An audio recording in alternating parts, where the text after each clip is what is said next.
Mothering the blue carpet. Let's all welcome the Call Me Mother cast, starting with Brent Manalo and Clarice de Guzman, her acting debut. I Two films know. here in the film fest, Bar Very Boys and nice. Call Me Mother. Brent as a big winner, of course, now part of the Manila Film Festival.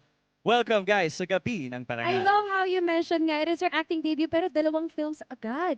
Back to back. Wow! Perfect, di ba? Parang, I wonder how that experience has been for her so far. That's what I want to find out. And hopefully, we'll get to talk to Clarice And of and course, Brent. taking photos as well, Esty Renolio and River Joseph, part of the cast. And may we call all of you guys here to join us and answer a few questions. Hi, guys! Welcome! Hi, I'm Maui.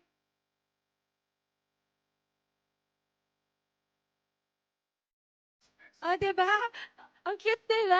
It's so nice to witness you guys having a mini reunion here. And please, Esty River, join us here Dear as River. well. Hi, guys. Hi. Maui, nice to meet you. Ang ganda. More of the Exco Lab housemates. Maui, I'm sure you're excited to ask him about the film. Go ahead.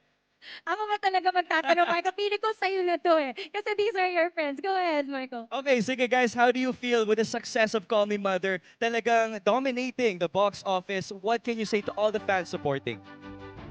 Oh, thank you to all the fans who watched Call Me Mother and to those who haven't yet. I hope you can watch it kasi sobrang ganda po ng pelikula na ito.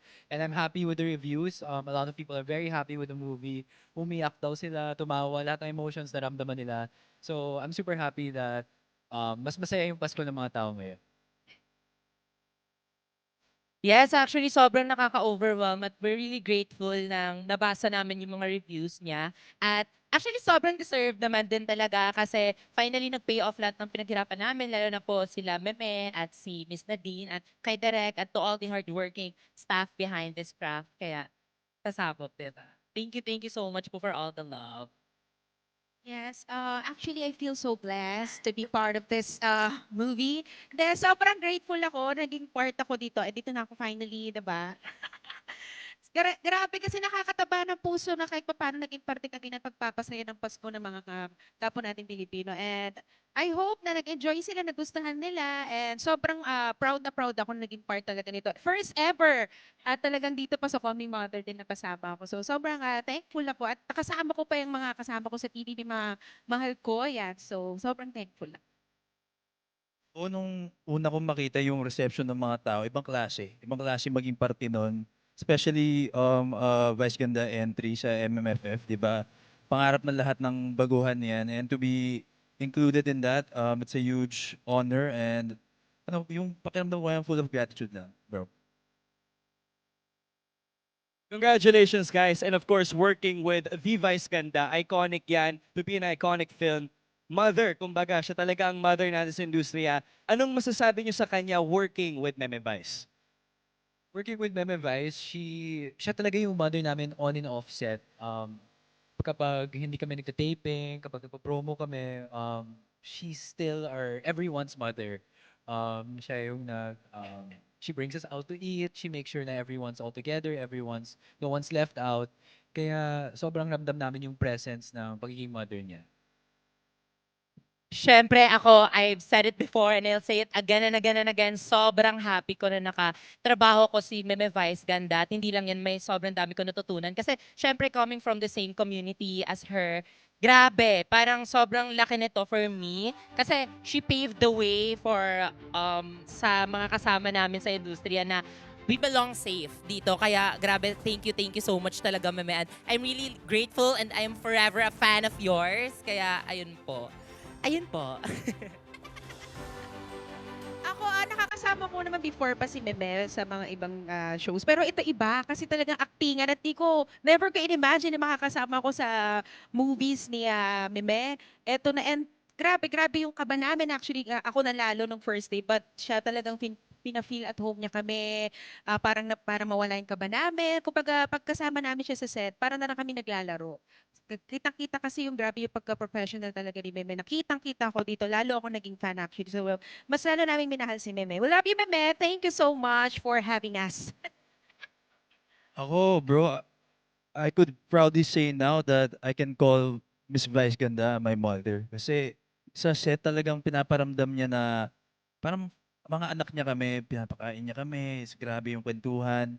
And it goes beyond the taping days eh. Parang even like outside, yun, before nga nag-hangout kami, party outside, ibang klase, iba yung klaseng pinaparamdam niya sa amin. And yun, we're very happy na we got to know her better. That is wonderful, guys. Talagang a blessing to have Meme Vice as a mother, as an influencer ngayon dito sa industry, guiding you. Sa lahat ng mga nanood at hindi pa nanonood ng Call Me Mother, please invite them na sumugod na sa sinihan. Yes, guys, kung hindi nyo pa napapanood ang Call Me Mother out in cinemas, please check your nearest cinema and please watch Call Me Mother. Yes, call your mothers, sisters, brothers, and father to watch Call Me Mother. Now streaming, now showing sa lahat ng mga sinihan, guys. Grabe talagang supportahan natin yung mga pelikulang Pilipino at sana po unahin niyo po ang Call Me Mother ngayong Pasko at New Year. Yes, Call Me Mother po now showing. Sana po mapanood niyo po yan at tiyak na sulit po ang itagastusin niyo para sa tickets at lahat po ng emosyon mararamdaman niyo dito. Iyak, tawa, kumbaga paglabas niyo baka di niyo na alam kung ano totoo. May split personality na kayo dyan. So yan, manood po kayo Call Me Mother. Ayun po, wag po natin palalampasin yan kasi ang dami na nakapanood so huwag kayo tayo magpapahuli. Kung ayaw niyo ma-FOMO guys, Call Me Mother out in cinemas nationwide po. There we have it, guys. The ex-collab housemates and also the cast of Call Me Mother. Congratulations. Please head on inside to enjoy the rest of your night. Welcome sa Gabi ng Parangal. Congrats, everyone!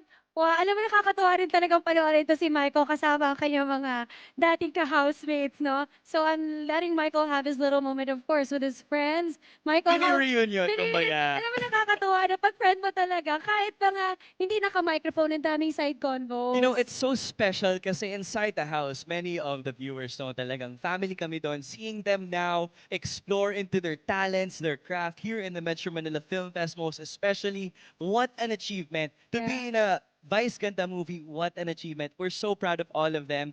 Grabe, Mika and Brent, tumatak ang kanilang chemistry. That's right. Ate Klang and Esnir with their Yes. comedic release in the films. Yes. Ang gaganda daw. Ang ganda ng mga feedback. River and Nadine, nagte-trending. Yes. Oo, we love to see it. So, it's really nice seeing them here now sa Gabi ng Parangal. Yeah, and like you mentioned kanina, kumbaga, as their friend, ang gandang nakikita nakaka-unlock sila ng mga talents nila because they're able to explore and of course, it being a part of Metro Manila Film Festival. Lucas and Derek, welcome sa Gabi ng Parangal. You guys look great. Ayan, everybody's been excited about this Maui. Very, very excited. Just like me, and of course, walking the blue carpet is Meme Vice. Vice Ganda, our mom. Looking stunning, the slaying blue carpet. slaying and feathers. Very beautiful. Mothering, indeed. The And- lead star of Call Me Mother, Vice Ganda.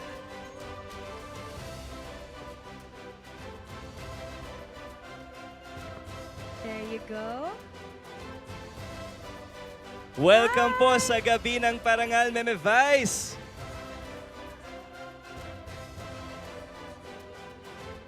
Nice to see you. And of course, we have Miss Nadine Lustre also gracing the blue carpet. Meme Vice, nice to see you. Yes, it's been ages. Magkasama tayo sa MTV.